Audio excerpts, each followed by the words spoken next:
Aqueles eram dias muito agitados. Estávamos na Revolução Jovem dos anos 60. Havia uma mudança total de cultura, de conceitos. E o jovem, Akin Rask, apresentava-se com a calça jeans rasgada, desfiada na ponta, o cabelo sem cortar, a barba mal cuidada. Era bom aluno. Ele vivia em Cleveland, no Ohio, nos Estados Unidos. A sua era uma família de formação hebraica. Seu pai era sobrevivente do Holocausto. Tiveram a oportunidade de passar por 3 campos de concentração, de trabalhos forçados e de extermínio. Ele vira seus pais, seus irmãos, seus melhores amigos morrer. E ele não sabia dizer como sobreviveu. Terminada a guerra, ele veio para os Estados Unidos e recomeçou tudo. Ainda era relativamente jovem. Casou-se, construiu uma família muito bonita. E o seu filho, de apenas 19 anos, entrara na Revolução dos Jovens. Seus amigos diziam, é natural. Este é um momento novo. A nossa geração deve curvar-se ante os impositivos de uma mentalidade diferente. E ele aceitou. No entanto, ele amava a doutrina judaica. Ele sabia que os 6 milhões de hebreus que morreram foi em fidelidade à doutrina ancestral a que se dedicavam. Por isso eles morreram. E ele desejava conservar as tradições. Era ortodoxo, frequentava a sinagoga e levava os filhos para incutir neles o sentimento por Deus, pelo respeito às tradições, preservando a raça. Foi no domingo de manhã que o seu filho Joey disse-lhe, papai, eu quero abandonar a América. Desejo ir à Índia buscar a iluminação. O pai achou aquilo interessante. Os jovens estavam fugindo de casa. Não desejavam iluminação coisa nenhuma. Eles queriam realizar as suas próprias experiências. E o pai anuiu. Mas o filho foi além. Eu detesto o judaísmo. Não aguento mais essa crença absurda, curvar dizendo palavras hebraicas. Eu desejo agora ser livre. Eu quero encontrar Deus de outra forma. O pai, a princípio, teve uma descarga de adrenalina. Ficou muito frio. Depois um rubor tomou de conta da face. Ele aceitava que o filho o desamasse. Mas não admitia a probabilidade de o filho desrespeitar as tradições da raça. Eram 5.700 anos. Como ele podia dar as costas a tanta beleza, a tanto sacrifício, a tanto holocausto? Mas, Joey, as nossas tradições, estou cheio delas.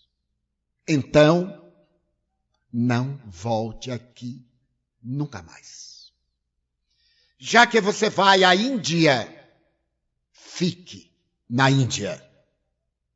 E não volte aqui nunca mais. Ok, velho. Era o que eu desejava. Ok. Deu-lhe as costas. E o senhor Raskin pôs a mão no peito e sentiu uma dor física. E Joe fez a sua viagem encantadora à Índia. Havia encontrado uma moça como ele. Uma menina de 18 anos. rica de iluminação. Desejava a Índia. Afinal, é uma cultura tão diferente da americana. Bem, não desejava propriamente a iluminação. Era a moda. Procurar fora o que não encontravam dentro. E os dois eram como almas gêmeas. Falavam o mesmo idioma do idealismo, tinham as mesmas aspirações, as mesmas paixões. O mesmo tormento do desejo e viajaram à Índia. 5 anos depois, Joy e Sarah estavam em Bombaim. Ainda não se haviam iluminado. Nem mesmo encontrou os gurus que esperavam. É verdade que a Índia era encantadora, mas era muito miserável. Para os padrões americanos, a Índia era sui generis.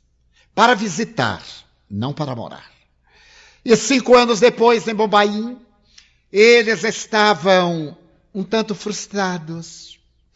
Estavam arrependidos. Quando Joy encontrou um colega da Universidade de Cleveland, Sam. Os dois se abraçaram demoradamente. Sorriram. Que coincidência! Como é possível que 2 jovens de uma mesma cidade, de uma mesma universidade, no outro lado do mundo, pudessem encontrar-se casualmente em Bombaim, uma cidade de 8 milhões de habitantes? Abraçaram-se e sorriram. E Joy perguntou-lhe alguma novidade de Cleveland. Sam lhe disse o inesperado da morte de seu pai. Como? Papai morreu? Ah, desculpe. Você não sabia? Não sabia. Quando eu saí de lá, eu não deixei endereço. Mas como ele morreu? Bem, ele parece que teve um infarto. Repentinamente, ele ficou muito triste. Foi a vários médicos. Ficou muito triste. Não sorria. Acredita-se que foi um infarto brutal. Joy abaixou a cabeça e disse: eu matei papai. Fui eu quem o matou. Que bobagem. Você saiu de lá há quantos anos? Há 5. É mais ou menos a partir daí. Ele viajou, esteve em Israel. Mas nunca mais ele foi o mesmo homem. Eu matei papai. Desculpe, Joy. Eu não esperava. Eu matei meu pai. E ele disse a Sarah: fui eu quem matou papai. Eu não tive a intenção, mas fui eu.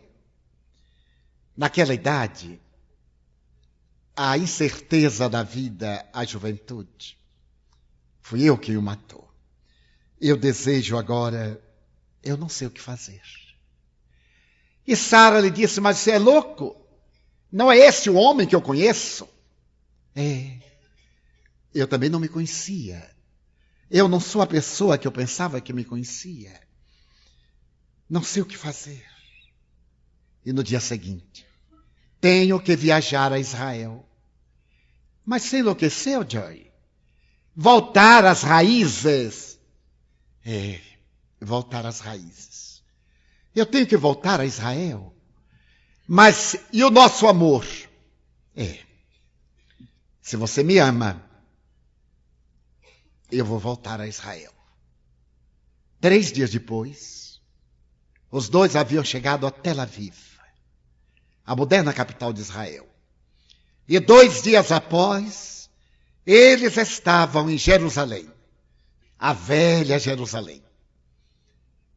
Estavam caminhando, observando o seu povo. Não era seu povo. Aqueles ortodoxos não eram seu povo. Mas Joy foi atraído sem saber como até as velhas muralhas, o lugar mais sagrado para o povo hebreu. E ele viu as pessoas adentrarem-se, colocarem a mão nos escombros da velha muralha que sustentava o primeiro templo e o segundo templo. Ele se aproximou de alguém que estava à porta e disse: aonde eu encontrarei um livro de orações? E a pessoa disse na mão daquele rabino. E o solidel, o chapéu, ali também é oferecido. E Sara disse, não entre. Se você entrar, eu vou entrar. Eu tenho que entrar. Então nós já não nos identificamos. Nós não nos identificamos. Ele saudou o rabino, pediu um chapéu de papel, pôs na cabeça como manda a tradição, recebeu um livro de prece e procurou um espaço junto às velhas muralhas. Ali estavam judeus de diferentes partes da terra. Israel já era independente, estava construindo a sua nação. E todos, pela tradição, ficam dizendo a palavra hebraica que lhes apetece. E movendo-se para a frente. Ele olhou um rapaz, ele olhava o texto e movia-se. Joe também olhava o texto e movia-se. Ele viu que o rapaz abraçou uma pedra. Era o momento supremo de conversar com Deus. Aquelas pedras haviam acompanhado vários exílios, várias escravidões, vários retornos, várias desgraças do povo que se acreditava de Deus. E era o momento de falar a Deus, era o solilóquio. Ele também abraçou a pedra e começou a sentir. Aquela pedra irradiava alguma coisa estranha. Ele ali debruçou-se e lembrou-se do pai. Perdoe-me, papai. Você tem que me perdoar. Se você está em algum lugar, se isto existe, perdoe-me. A vantagem de ser jovem é que é muito estúpido. E quando chega a maturidade, a estupidez já o comprometeu. Perdoe-me, papai. Então ele chorou. Chorou. Recordou-se daquela cena. Eu abdico a tradição desse povo, eu não sou desse povo. Então não volte aqui mais nunca. Está bem, velho. Não voltarei. Eu queria voltar, papai. Perdoe-me. Depois que ele fez a catarse, ele viu que o rapaz estava escrevendo em um pequeno pedaço de papel. Ele perguntou, o que é isso? É um pedido a Deus. Há mais de 2.500 anos, nós chegamos aqui e fazemos um pedido a Deus. Enrolamos e colocamos numa fresta. Já não tem fresta. Eu queria fazer um pedido a Deus. Você me dá um pedacinho de papel? Ele cortou a parte final do seu papel, enrolou e disse, olhe, não se engane. Você não vai encontrar o mínimo buraquinho para colocar. Mas vou tentar. Querido papai, perdoe-me. Eu peço a Deus que me perdoe. Eu sempre amei você, papai. Amei-o a meu modo. Nós somos assim, cada um ama de uma forma. Não há um padrão de amor. Cada um tem a forma de amar como a tem de se expressar. Perdoe-me, papai. Enrolou.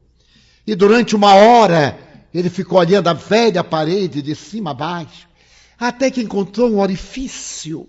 Ele reduziu mais a espessura do papel, colocou, quando ele estava colocando, um outro papel que o tempo havia consumido, de certo modo, caiu. Ele colocou na brecha. Sentiu um grande alívio. Se existe Deus, papai vai receber. E ele vai me perdoar se ele continua. Mas eu derrubei o pedido de outro. Ele apanhou e tentou colocar em algum lugar. Mais 1 hora. O papel estava amarelado. Estava manchado. E ele não saberia dizer o que aconteceu. Teve curiosidade de olhar o papel. Aquele pedido já deveria estar ali há muitos anos. Então, se Deus não atendeu, ele era muito preguiçoso. Então ele abriu e leu. Estava em hebraico. E dizia assim, Joey, meu filho, se algum dia você vier a Israel, se algum dia você vier aqui, a estas muralhas sagradas, se algum dia, de qualquer forma, esse bilhete chegar a você, saiba que eu era um velho tonto, caprichoso, como todo velho, cheio de vaidades, como todo pai, cheio de frustrações, porque o filho não era o que eu queria. Perdoe-me, meu filho. Eu sempre o amei. Por favor, perdoe seu velho pai, Akin Husk. Eu lhe suplico, meu filho, perdoe-me. Joey caiu de joelhos. Ali estava ele, profundamente emocionado. Novamente as lágrimas irromperam em caudal. E ele lembrou-se da figura de seu pai. Aquele semblante austero de quem havia sofrido o que ele não sofreu. Ele desejou gritar. E o jovem que lhe havia dado o papel perguntou-lhe: posso ser útil em alguma coisa? Ele disse: pode. Pode ser meu amigo. Eu não tenho mais ninguém. Não tenho ninguém. Então eu posso abraçar você? Pode. E agora para onde você vai? Eu não sei. Olhe só. O sol está declinando. É a hora do sabá. É o nosso momento sagrado. Vamos até minha casa. E ele saiu. Procurou Sara, ela havia desaparecido. Ele foi à casa do estranho, fez o sabá. O estranho apresentou a um rabino e ele pediu para reler a Torá, o velho livro. Depois ele se matriculou numa escola de rabinato. Por 3 anos, Joe esteve estudando a palavra de Jeová, esteve examinando os grandes profetas da sua lei, Moisés, Elias, Jesus Cristo. Principalmente naquele texto que falava do perdão. Ao fim de 3 anos, o rabino-chefe lhe disse: Joey, está na hora de casar-se.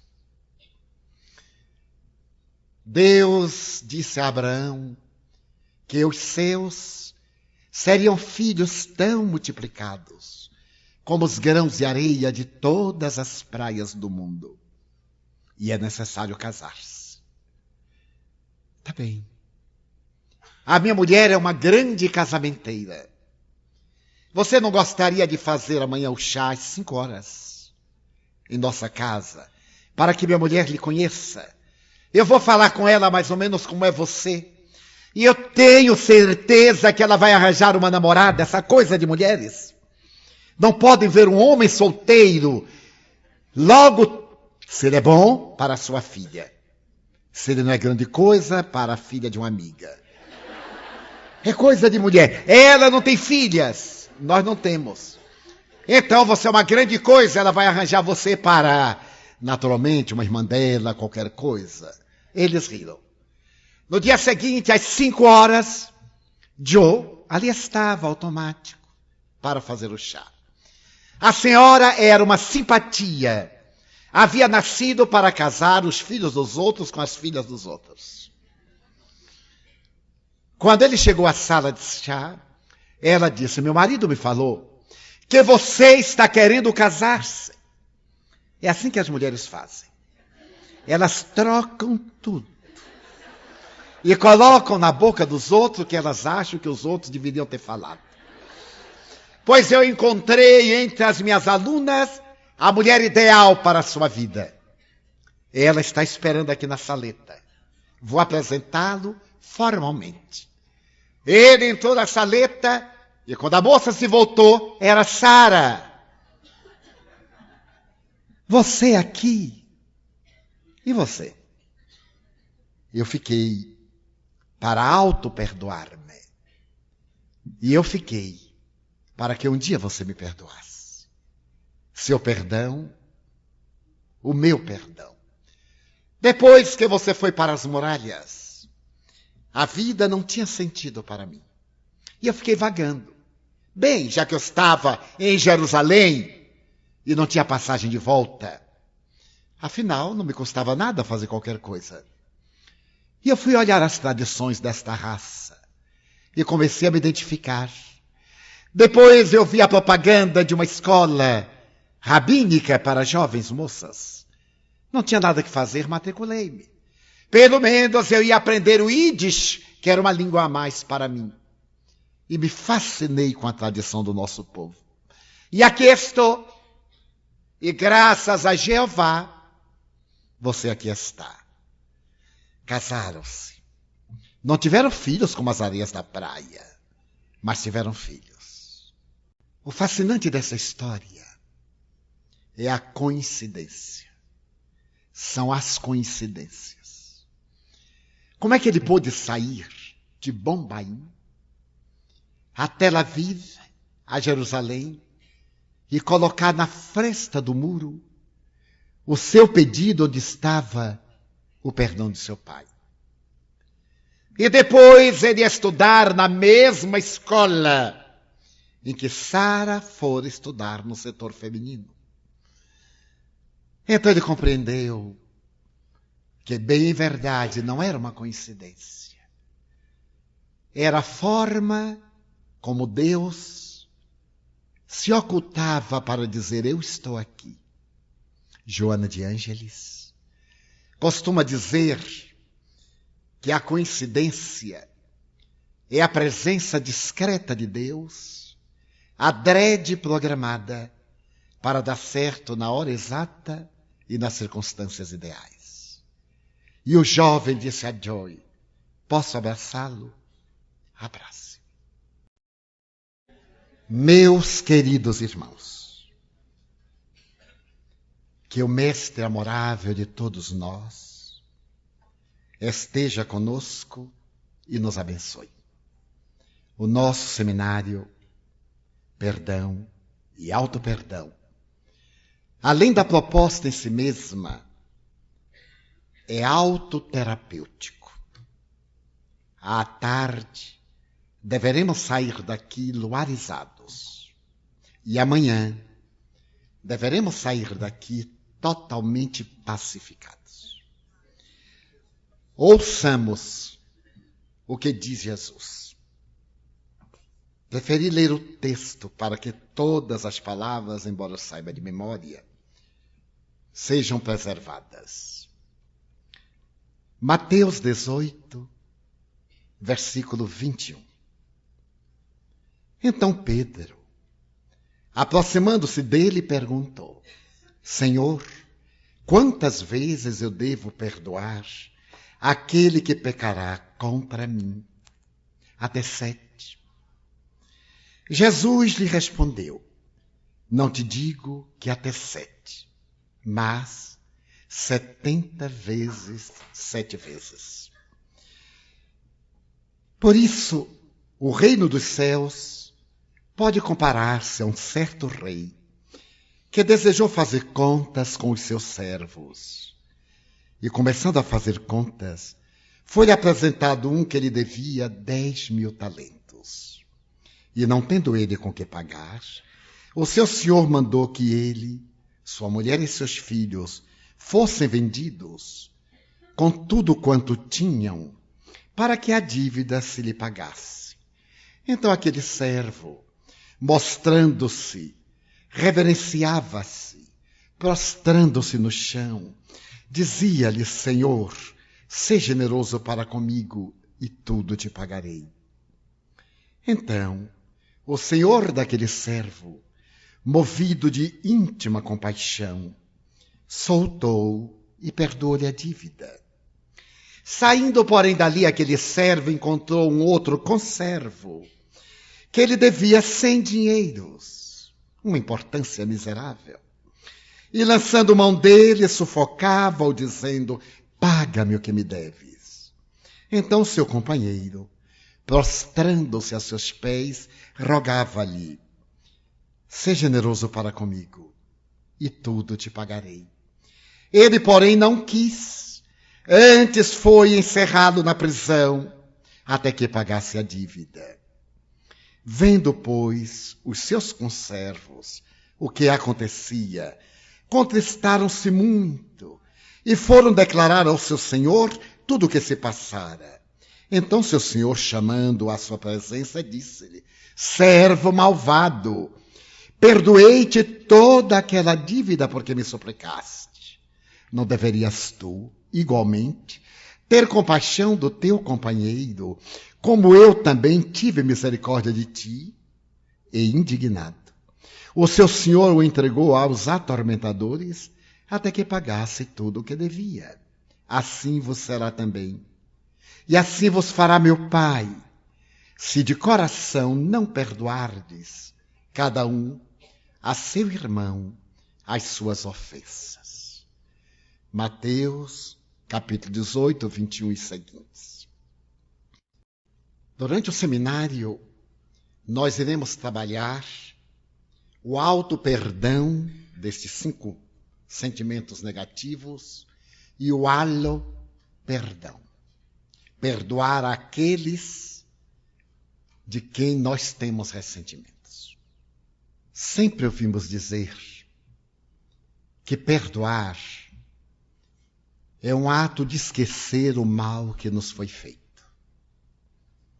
Esta é a visão teológica, espiritualista, espiritista. O perdão verdadeiro é aquele que se faz acompanhar do ouvido ao mal de que alguém se sentiu objeto. Do ponto de vista psicológico, o perdão é uma atitude de não devolução do mal que alguém nos fez.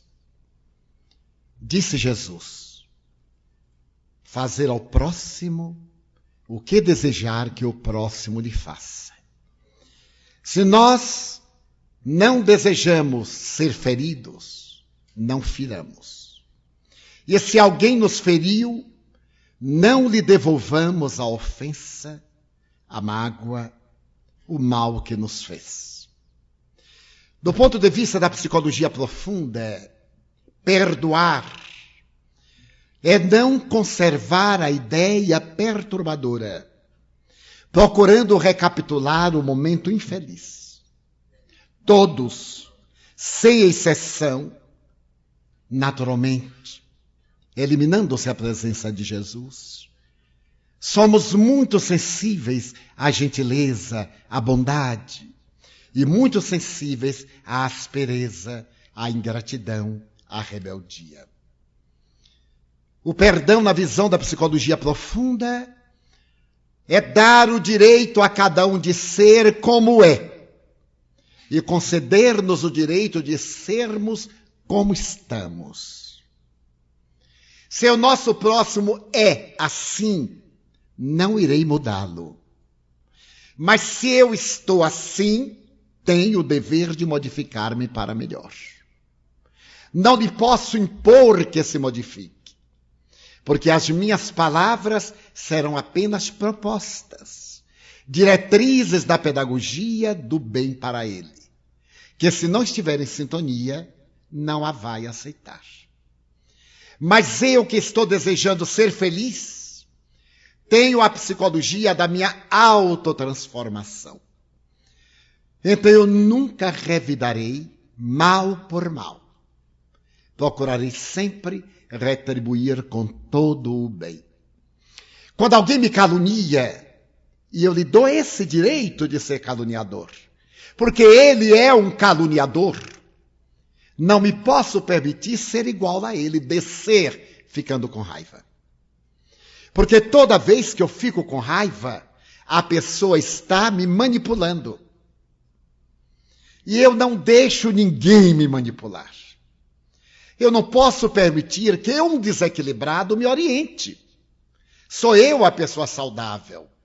Então, eu não darei a importância que a pessoa se atribui. Olhá-la-ei como um terapeuta vê o doente, que é apenas doente. Não censuro, ele é doente. Não o castigo, ele está doente. A mim, eu me exijo ser saudável. Porquanto eu tenho uma visão diferente da vida. Se ele deseja transmitir essa visão diferente da vida, é muito nobre, mas não posso esperar que ele a acate, porque ele está num outro nível de evolução. Os ideais do Sr. Ruskin não eram os ideais de Joy. Havia uma diferença de 30 anos de aspirações e de maturidade. Deveremos permitir que o outro seja até inferior se lhe apraz. E deveremos permitir-nos o direito também de sermos inferiores, mas não tanto quanto ele. Se achamos que ele nos ofendeu, a nossa é uma situação muito simpática. Primeiro, sabemos que é mentira dele. Segundo, ele sabe que é mentira dele. Se nos caluniou, se foi injusto para conosco, se nos traiu. Nós somos a vítima do companheiro. E ele sabe que é o nosso algoz. Então o problema é da consciência dele. Não lhe devolvo a animosidade. Perdoo. Não permito ficar manipulado pelo seu ódio, odiando-o também. Não vou tirar a beleza do meu dia de sol só porque ele pretende colocar nuvens escuras na claridade. A minha luz está brilhando e a sua sombra não irá bloquear a irradiação luminífera do meu sol. Agora, esquecer é outra coisa. Na luz da psicologia profunda, o perdão não tem nada a ver com o esquecimento. Na visão espiritualista, o perdão é o total olvido. São 2 pontos de interpretação emocional. Não lhe devolver o mal depende de mim. Esquecer depende da minha memória. Quanta coisa eu queria esquecer e simplesmente não esqueço. Não é que não consiga, não esqueço. Porque está impresso em células específicas do meu comportamento cerebral ou nos painéis profundos do perispírito que eu possuo. É uma moça. Eu dou um golpe com o elemento rombudo neste móvel e arrependo-me, mas fica a marca.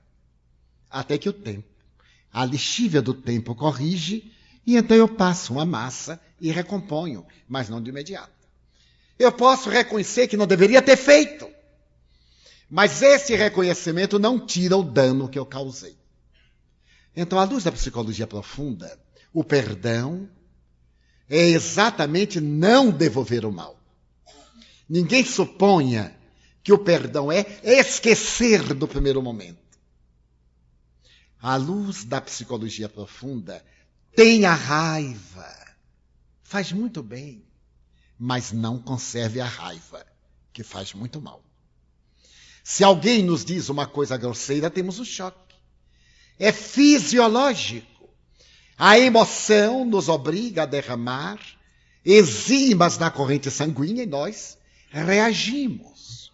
É a predominância da natureza animal sobre a natureza espiritual do ser. Questão 742 do Livro dos Espíritos. Mas conservar a mágoa é da minha vontade. Se eu conservar a lembrança, eu tenho um transtorno psicológico, sou masoquista. Gosto de sofrer e nós adoramos ser infelizes. É tão maravilhoso quando a gente é infeliz, porque todo mundo faz coitado. E a gente fica pior, porque é um pobre desventurado. Só que quem diz coitado não está com pena nenhuma, diz por dizer. E vai embora. E a gente fica aquele depósito de lixo. Carregando lixo, intoxicando-se, perdendo a alegria de viver. Então é uma atitude masoquista. Porque o racional é nos libertarmos de tudo que nos perturba. Para isso somos seres inteligentes e possuímos os mecanismos de libertação. Mas ele não deveria ter feito isso comigo. Não deveria, mas fez. O problema é dele. Porque quem rouba, quem furta, é que é o ladrão. Mas ele tomou tudo que eu tinha. Ué, mas vai roubar de outro até o dia que vai para a cadeia. Porque ele já está encarcerado na consciência obliterada. Daí a visão psicológica do perdão é muito diferente da visão espiritualista do perdão. Como nós somos seres emocionais, não devolvamos e trabalhemos para esquecer. À medida que nós formos trabalhando, a mágoa, a ofensa, ela vai perdendo o significado. Ela tem uma visão muito forte na hora que acontece. E à medida que nós vamos descobrindo que demos mais valor do que o que devia, ela vai desaparecendo.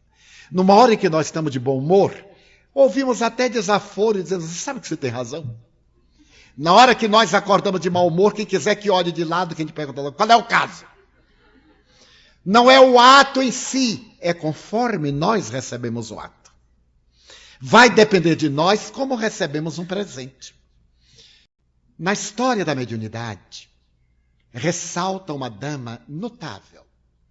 A senhora Maria Modesta Cravo, da cidade de Uberaba, médium, que atendia aos necessitados através do venerando espírito Eurípides Barçanufo.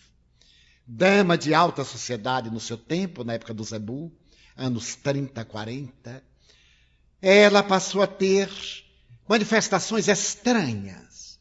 Toda vez que tocava um objeto metálico, tomava um choque de cair. E levada ao doutor Inácio Ferreira, psiquiatra e espírita, ele detectou que era um fenômeno paranormal. E depois de hipnotizá-la suavemente, ela fez um transe profundo. E Eurípides Barçanufo, o apóstolo sacramentano, começou a falar com o doutor Inácio. Tratava-se de mediunidade, de exteriorização fluídica e magnética, que precisava a competente educação. Dona Maria Modesta Cravo, senhora lúcida e muito inteligente, abriu os braços e o coração à doutrina espírita. Leu a obra de Allan Kardec e fascinou-se. E sendo uma dama de projeção e notoriedade na cidade, ela simplesmente deixou de frequentar a catedral, onde tinha cadeira cativa, para frequentar a modesta sala de um centro espírita, onde passou a ser cativada pelos espíritos. E revelou uma mediunidade admirável. Tempos depois, na sua data aniversária, que era celebrada pela cidade, ela recebeu de presente uma vasilha de porcelana inglesa, muito bem decorada e levada por um pobre atormentado desses que vagueiam pela cidade, com um cartão. No cartão, sua amiga de antes lhe dizia, aí segue o meu presente, e dentro dele, o que você merece. Ela ficou sensibilizada. Desenrolou a caixa, retirou o vaso de porcelana e abriu. E estava com dejetos humanos. Ela de forma nenhuma se aborreceu. Um ano depois, quando a sua amiga fez aniversário, ela mandou-lhe um buquê de rosas e um cartão. Agradeço penhoradamente o seu presente. Estou devolvendo o vasilhame de porcelana. O seu conteúdo eu coloquei numa haste de roseira. E agora eu estou lhe mandando as rosas que saíram dali. Deus a abençoe. É um ato de perdão. Devolver em luz o que se recebe em trevas. Quem ficou bem? A amiga, que posteriormente obsidiada lhe foi pedir passes, ou ela, que tinha as mãos iluminadas pelo amor. Então, do ponto de vista da psicologia profunda, o esquecimento somente vem quando a memória se encarrega de diluir a impressão negativa, o que demanda tempo, reflexão e autossuperação. Então nós compreendemos que o perdão não é conivência com a coisa errada. Quando uma pessoa me ofende, Eu não estou de acordo com ele. Simplesmente eu não estou contra ele. Se o meu filho age erradamente, está aturdido emocionalmente, é ingrato, faz tudo quanto me desagrada como se fosse de propósito, eu não estou de acordo. É lógico, mas eu não posso ficar contra meu filho. Porque mais do que nunca ele precisa de mim, ele está doente.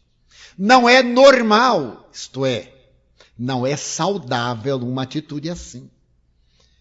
Mas então eu tenho direito de me sacrificar. Sacrificar, sim. Aceitou a maternidade, a paternidade, num ato de sacrifício e não de recreação. Ser co-criador é ser co-partícipe da dor e não apenas das alegrias. Será que Deus nos abandona toda vez que somos ingratos para com Ele? Que blasfemamos, que fazemos tudo quanto não devemos? Então, o perdão não é conivência com a coisa errada. Também o perdão não é uma atitude para fingir que tudo está bem. A pessoa me ofende, me desculpe, ok, mas ele me paga. Não, me desculpe, não posso. Hoje eu não posso desculpar. Perdoe-me, ainda não posso. Estou muito magoado. Você não deveria ter feito isso. Então agora deixe-me digerir. Porque nós dizemos assim, Deus te abençoe, eu te perdoo. E no dia seguinte amanhece com dor de cabeça. Porque não digeriu. Desse tempo. O que não devemos, voltamos a repetir, é devolver o mal que nos foi feito. A pessoa nos diz uma palavra grave. E nós conseguimos segurar. E logo depois a pessoa, olha, você me desculpe, eu não tive a intenção. Mas você disse. Você vai me desculpar. Estou pensando. Mas então não perdoa? Você não é espírita? Não, vamos começar nova discussão. Sou espírita e não perdoo. Agora dê-me tempo. Vou diluir. No momento próprio não é necessário que eu diga eu lhe perdoo ou eu o perdoo. Não, não. Isso é um pouco de perfumaria, de exibicionismo. Eu te perdoo com todo o meu coração. Perdoe mesmo sem o coração. Simplesmente não guardamos ressentimento, nem nos afastamos da pessoa.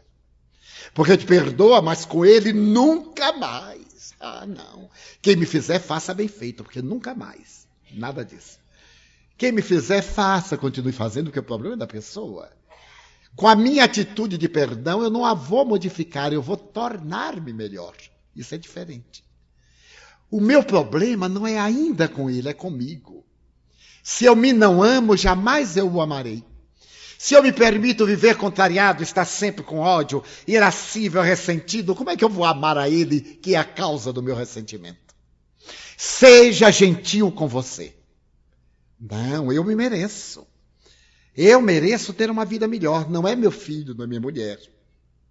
Não é meu marido, não são meus pais. Não é o meu chefe que me vão manipular. Negativo.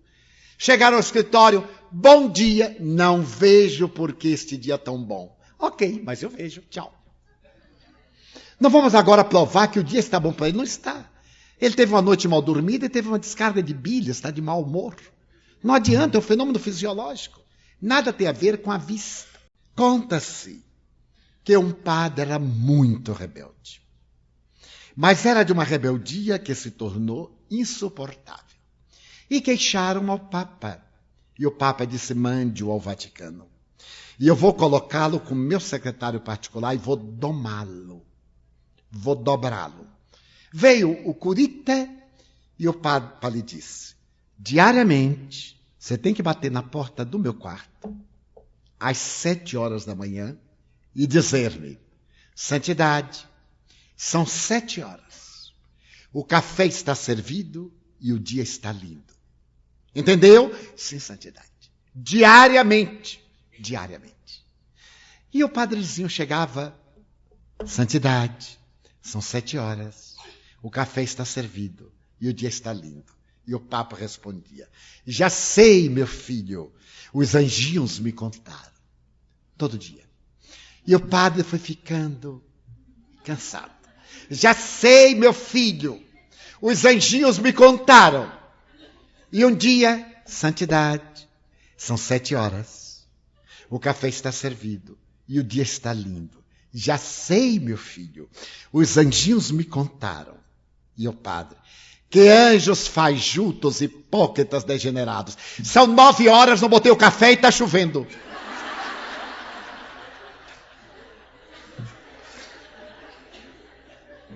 Era um rebelde. Ninguém conseguia mudá-lo. Era um fenômeno fisiológico. Na psiquiatria, chama-se distimia, a doença do mau humor. Necessita de tratamento psiquiátrico. A pessoa é apenas doente, não é mal-humorada. É a doença do mau humor. Já acorda de mau humor, sorri com mau humor, porque não ri toda. Não ri o resto, porque o mau humor não deixa. Deita de mau humor, ora de mau humor, porque ora reclamando. Veja lá, só vai dar um jeito comigo. Afinal, também eu sou espírita, o que há? É a doença. Tratamento psiquiátrico como terapia. Então, seja gentil com você. Ame-se. Não permita que ninguém torne a sua vida insuportável, nem para você, nem para os outros. Eu tenho uma amiga que dirige um hospital psiquiátrico. E sempre que eu vou a essa cidade, eu vou visitar o hospital como treinamento para o futuro. Então eu vou, olho, passo pelo pátio dos agitados e digo: meu Deus, que não seja este o meu futuro. E passo. E às vezes vou com o psiquiatra. E sempre me chamou a atenção o psiquiatra. 90% dos agitados ou daqueles que estão impregnados: doutor, eu já estou curado. Ok. Doutor, me dê um cigarrinho. Ok. Doutor. E passa para lá, passa para lá. A primeira vez que eu fui apavorado. Como que ele não queria nada, eu segurei no braço do psiquiatra para me garantir. Porque quando eu vi aqueles rostos, eu digo: eles vão me atacar. Eu é que era o atacador, não era o atacado. Mas aí me acostumei. Colega com colega, tudo dá bem. Me acostumei, senti muito bem e tal. Mas me chamava a atenção a tranquilidade do psiquiatra. E onde eu perguntei: mas o senhor não se incomoda? Não, Divaldo, eu sei que todos eles são doentes mentais. Eu sou o saudável. Aí eu caí na realidade. Será que a Terra não é um grande sanatório? E que a diretoria é a que está encarcerada e os eleitores estão do lado de cá? Esse foi um paciente que disse a uma visita. Ele perguntou: mas todo mundo que está aí dentro é louco? Ele disse: não, aqui são só os governantes, o povão está lá fora. Assim nós vamos encarar a quem nos faz o mal. Porque uma pessoa saudável não faz o mal conscientemente a ninguém. Ele é saudável. Mas quando ele está de mal consigo, ele agride ao outro. Então seja gentil com você. Quando tiver raiva, tenha raiva. Porque você diz: não tenha raiva. Como se dependesse. A raiva chega, a gente congestiona, tem infarto do miocárdio, tem edema pulmonar, tem íctito cerebral e tem derrame cerebral. Da raiva, aquele pai morreu da angústia. A mágoa que ele cultivou se transformou no veneno letal. Então tenha raiva. Se alguém perguntar: está com raiva? Estou. E o que é que vai fazer? Nada. Mas estou com raiva. Está ressentido? Estou. Seja honesto. Porque tem muita gente que diz: não estou ressentido. Absolutamente. Deus o sabe. E depois morre de depressão. Ressentimento mal digerido. Digira sua raiva. Digira seu ressentimento. Não o cultive. Não os mantenha. Porque o normal é ficar: não deveria ter me dito isso. Imagine a mim, que sou tão bom, dizer isso e aquilo. Não conte a ninguém. Porque a gente adora contar. Você viu o que ele fez? Você viu, você testemunha. Então fique sabendo. Não. E se a pessoa vier dizer assim: olha, eu vi. Foi um momento infeliz dele. A gente fala até sem sentir. Foi um momento feliz para não render. Porque se tocar o estilete na ferida, sangra mais. E é necessário deixar cicatrizar. E às vezes fica a cicatriz. É necessário fazer uma cirurgia corretora para tirar a cicatriz. O lugar fica sensível. É o nosso ponto vulnerável. Eu sempre fiz autopsicanálise. Lidando com muita gente, eu tinha que fazer uma autopsicanálise e procurar descobrir quais eram os meus pontos vulneráveis. E depois de anos de autoanálise, discretamente, silenciosamente, eu descobri alguns pontos vulneráveis. E comecei a trabalhar os pontos vulneráveis. E descobri aos 50 anos, portanto já perto da morte, que eu tinha um ponto vulnerável. Porque às vezes eu me surpreendia irritado por dentro. Por fora eu mantinha a aparência, mas por dentro irritado. E eu dizia, meu Deus, por que eu estou irritado? Eu estou fazendo o que eu gosto, eu estou aqui porque quero. De Joana de Ângeles, escravo por livre opção. Na hora que mudar de opção, acabou-se. Então eu estou porque quero. Por que eu estou irritado? E eu me indagava. Até que um dia eu descobri. Meu ponto vulnerável é o cansaço. Quando eu vou cansando, eu perco um pouco a lucidez. E então, como mecanismo de necessidade de repouso, eu fico irritado. Isto é, ansioso que acabe logo. E vou ilustrar. Normalmente a fila, o autógrafo, não é para dar autógrafo nenhum, que ninguém, eu pelo menos não sou importante. Nem artista de rádio, nem de futebol, nem de masoquismo, o sadomasoquismo está na moda. Não. É a oportunidade da gente ter um encontro, um contato. Porque os senhores estão aí, o expositor está aqui, termina, vai todo mundo embora, e o pobre coitado fica às moscas. Muitos não vêm porque são tímidos, porque temem incomodar.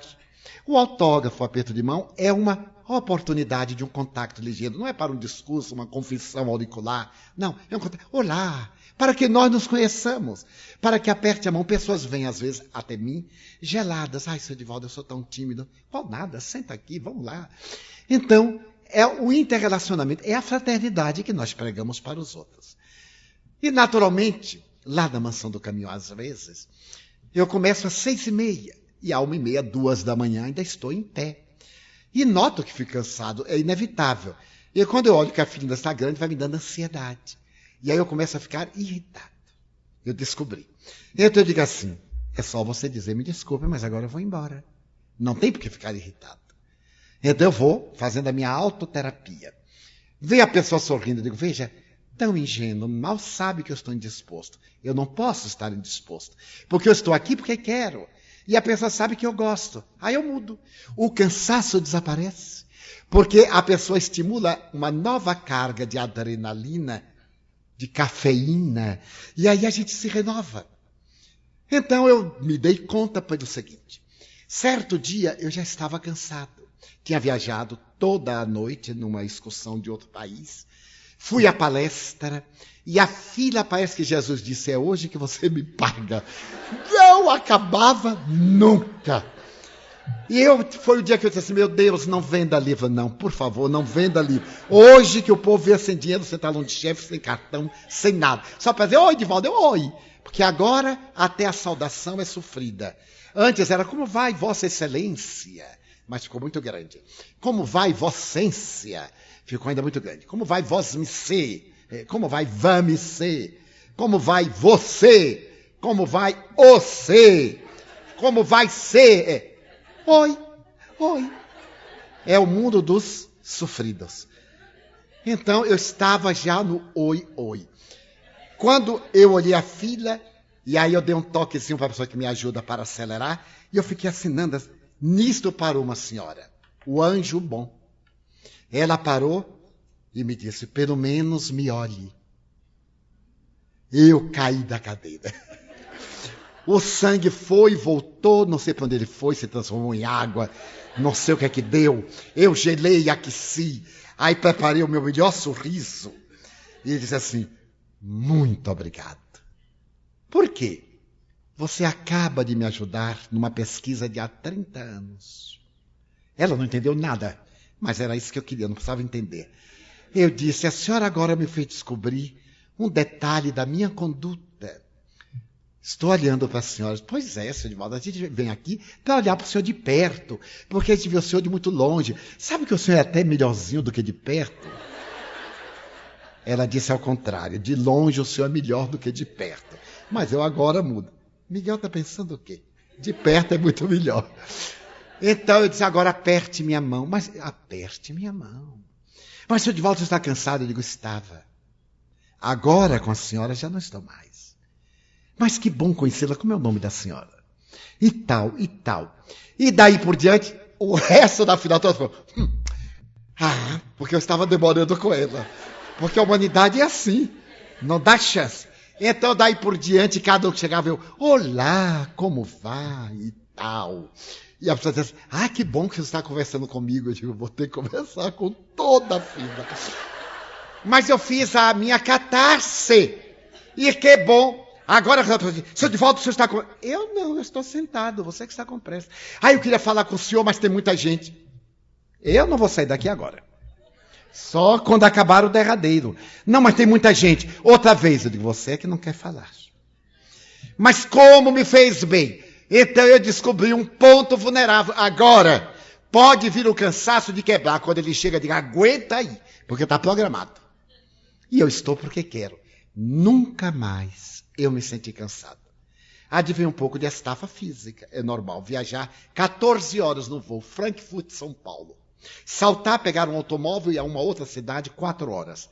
Falar até e atender até meia-noite, 1 hora, é óbvio que há um desgaste. Mas o prazer de fazê-lo, porque temos prazer nisso, é tão compensador que quando termina eu vou me deitar, não durmo. De excitado. Eu digo, bom, vou arranjar uma coisa para me cansar agora, para ver se eu consigo dormir. O prazer de auto-perdoar-se. Então agora quando eu me canso, eu digo também, eu sou humano. Eu tenho o direito de estar cansado. Eu tenho o direito de estar irritado. E se por acaso eu dou uma alfinetada em alguém, porque há pessoas que nos alfinetam a vida inteira. Chega um dia, a gente dá uma alfinetadazinha com um prego de 4 polegadas. E a papai, mas você... meu filho, eu também sou gente. Deixa eu descarregar um pouquinho você, vai. Com a proteção de Deus.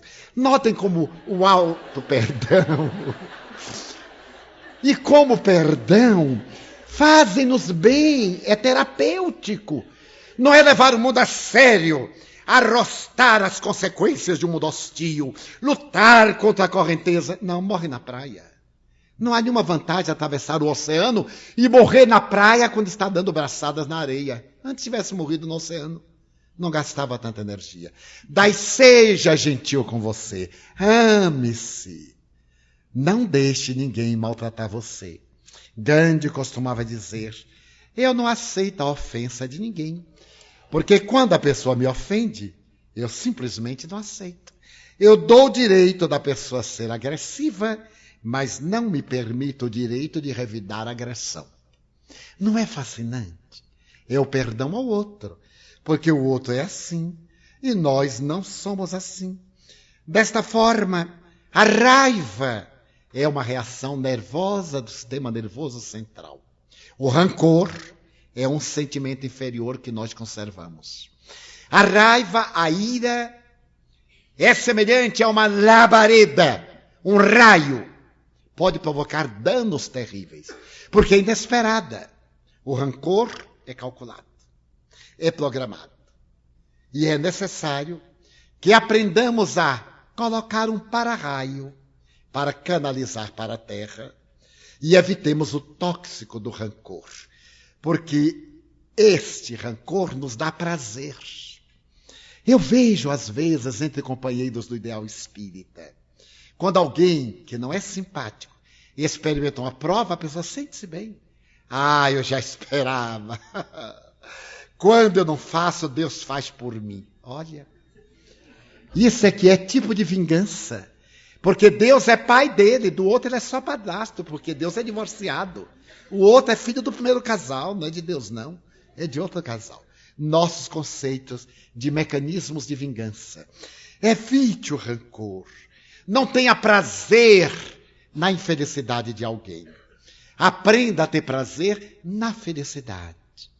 Nós aprendemos a vida inteira que devemos ter compaixão dos que choram. Mas já não estaria na hora de termos piedade daqueles que provocam as lágrimas?